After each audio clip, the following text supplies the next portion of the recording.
for my point of the presentation, I was looking mostly at the background and history of Darfur. So to begin with, we're going to talk about the geography. So Darfur is a state in Sudan. It is located in northern Africa, bordering the Red Sea between Egypt and Eritrea. The area of Sudan is the largest country on the African continent. Its total area is 966,710 square miles. The area comparative is slightly more than 1/4 the size of the U.S. The area of Darfur is the Darfur region, one of the largest in Sudan, covers roughly 200,000 square miles. Most people in Darfur lived in small villages. Darfur is split up into northwest and south states. The capital of the northern Darfur is Al-Fashir. The capital city of western Darfur is Al-Hunayah, and the capital of the southern Darfur is Nyala. And the picture to the left is basically showing Darfur and how big it is, and how the north, west, and south are divided up and how big each one is. So the next slide is demographics. And to start, the population of Darfur, Sudan is 9.241 million people, consisting of Christians and mostly Muslims. Most of the Muslims are in the northern part and western part of Darfur, and the Christians are mostly in the southern part of Darfur. It's approximately 80 tribes live in this region, with about 27 of these classified as Arabs and the rest non-Arabs. The major tribes in Darfur are Zakhawa, Fur, and Masalit. The predominantly nomadic Arab tribes occupied the larger part of the northern Darfur, and the predominantly sedentary group, the non-Arab, mainly composed of peasant farmers, occupied the western and southern regions of Darfur. So that's saying basically the non-Arab group lives in the southern regions of Darfur, and the nomadic Arab tribes are usually occupied in the larger part of the north part of Darfur.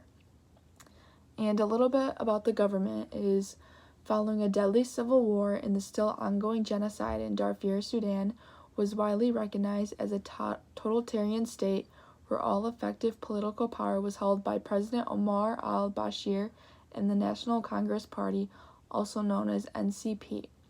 And the picture to the left is basically showing how Darfur is divided up between Christians and Muslims. Next, we're going to get to the background of ethnicity, groups, and tribes. Indigenous peoples and Arab migrants have coexisted for centuries in the Darfur region of Sudan. Dominant tribes welcome the settlement of other groups and recognize them in local governments, but in the past 30 years, recurrent episodes of drought and desertification have plagued the region, leading to conflicts over resources and livestock within and between Arab and indigenous groups.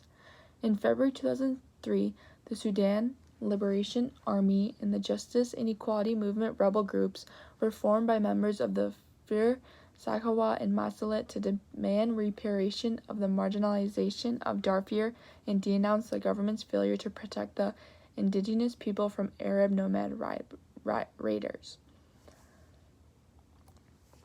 And a little bit about the language is the Fur, Sakhawa, and Masalit ethnic groups or tribes speak Nilo-Sharon languages, which means it's a whole group of languages, and practice Islam in addition to traditional religious practices.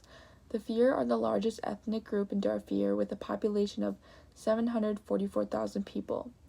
Darfur got its name, which means homeland of the Fur, because the largest ethnic group is the Fur, so that's where Darfur got its name. And the main languages spoken in Sudan are Arabic and English, while the main languages spoken in Darfur are Arabic and Fur language. Again, there are many tribal areas in Darfur, but the main ones are Fur, Sakhawa, and Masalit.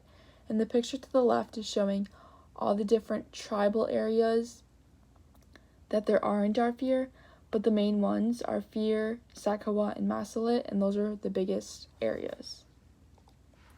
And then some important facts about Darfur is the number one thing that makes Sudan wealthy is oil. The people and government in the north have money from oil. The people in the south were still poor. People in Darfur were not included at all, which means that they got no oil.